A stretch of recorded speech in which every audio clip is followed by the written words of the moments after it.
Hi friends, welcome back to IGNOU pulse. நம்ம இன்றைக்கி இந்த வீடியோ என்ன பார்க்க போகிறோம்னா, நம்ம இக்னோவில் பாசிங் மார்க்கு எவ்வளோங்க வருதோ நம்ம எவ்வளோ எடுத்தால் பாஸுங்கிறத பற்றி தான் பார்க்க போகிறோம். முக்கியமாக என்னென்னா பாசிங் மார்க்கு ஏதாவது இன்க்ரீஸ் ஆகிருக்கா அப்படின்னு சில கேள்விகள் எல்லாமே வந்திருக்கும்.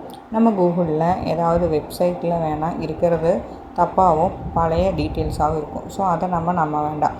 அதோட நம்ம அசைன்மெண்ட்லேயும் நம்ம தியரி எக்ஸாம்லேயும் நம்ம தனித்தனியாக பாஸ் ஆனால் மட்டும்தான் நம்ம கோர்ஸு பாஸ் ஆன மாதிரி கால்குலேட் ஆகும். இப்போ நம்ம ஃபஸ்ட் என்ன பார்க்க போகிறோம்னா, பேச்சுலர் டிகிரிஸில் நம்ம எவ்வளோ மார்க் வாங்கினா நம்ம பாஸுன்னு பார்த்தோம்னா, அசைன்மெண்ட்டுகளோட பாசிங் மார்க்கு 100க்கு நம்ம 35 மார்க்கு எடுத்துருக்கணும். அது மட்டும் இல்லாமல் தியரியில், அதாவது டேர்ம் அண்ட் எக்ஸாமோட பாசிங் மார்க் எவ்வளோ அப்படின்னா, நம்ம இப்போ 100க்கு எக்ஸாம் எழுதியிருக்கணும்னா அதில் 35 மார்க்கும் வாங்கியிருக்கணும். இதே நீங்கள் 75 மார்க் வாங்கினீங்கன்னா 27 மார்க்கும், 50 மார்க் வாங்கினீங்கன்னா 18 மார்க்கும், 25க்கு 9 மார்க்கும் வாங்கினா மட்டும்தான் பாஸ்.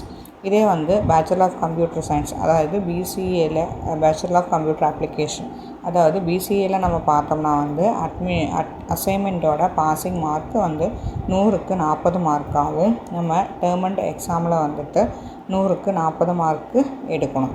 50க்கு ஜென்ரல் பேப்பர்ஸ் எல்லாம் இருந்துச்சுன்னா அதில் 50 மார்க்குக்கு நம்ம 20 மார்க்கு எடுக்கணும்.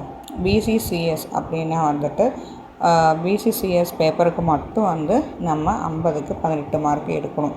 அது மட்டும் இல்லாமல் FECO2 அப்புறம் ECO இந்த மாதிரி ப்ரோக்ராம் பேப்பர்ஸுக்கு எல்லாமே நம்ம 50க்கு 17 மார்க்கு எடுத்தால் போதும். அதே நம்ம பிசிஏ கோர்ஸ் எடுத்திருக்கோம் அப்படின்னா அதோட ப்ராஜெக்டில் 150 மார்க்கு 6 மார்க்கு எடுக்கணும். அடுத்தது பார்த்தோம்னா நம்ம மாஸ்டர் டிகிரிஸ் சொல்லும்போது என்னென்ன பார்த்தோம்னா MA, MCOM, MBS இந்த மாதிரி. அதில் அசைன்மெண்ட்டில் பாசிங் மார்க் நம்ம 100க்கு 40 மார்க்கு நம்ம எடுத்துருக்கணும்.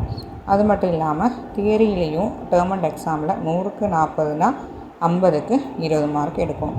அடுத்தது MCAன்னா கம்ப்யூட்டர் அப்ளிகேஷன், அதாவது நம்மளோட மாஸ்டர் டிகிரி. இதில் நம்ம அசைன்மெண்ட்டில் 100க்கு 40ஆகவும், தியரியில் 100க்கு 40ஆகவும், சில பேப்பர்ஸில் 50 மார்க்கு இருக்கும். அதில் 20 இல்லைன்னா 18 மார்க்கு எடுக்கணும். இதே நம்ம MCA பண்ணியிருக்கோமா அந்த ப்ராஜெக்டில் 150க்கு 60 மார்க்கு நம்ம எடுக்கணும். அடுத்தது MBA, MET இதோட கிரேடிங் சிஸ்டம் என்ன அப்படின்னா, இப்போ இந்த ப்ரோக்ராமுக்கு மார்க்கை விட கிரேடிங் சிஸ்டத்தை தான் ஃபாலோ பண்ணுவாங்க. இதில் பாஸ் ஆகிறதுக்கு மினிமம் C கிரேடு வேணும். அப்போ நம்ம C கிரேடு எப்படின்னா 50லேருந்து 59% வரைக்கும் எடுக்கணும். D கிரேடு அப்படின்னா 40லேருந்து 49 வரைக்கும் எடுக்கணும். கேட்டகிரியை வச்சு தான் இதில் சூஸ் பண்ணுவாங்க. இதே நம்ம ஜென்ரல் கேட்டகிரியாக இருந்தோம் அப்படின்னா நமக்கு 50% வேணும்.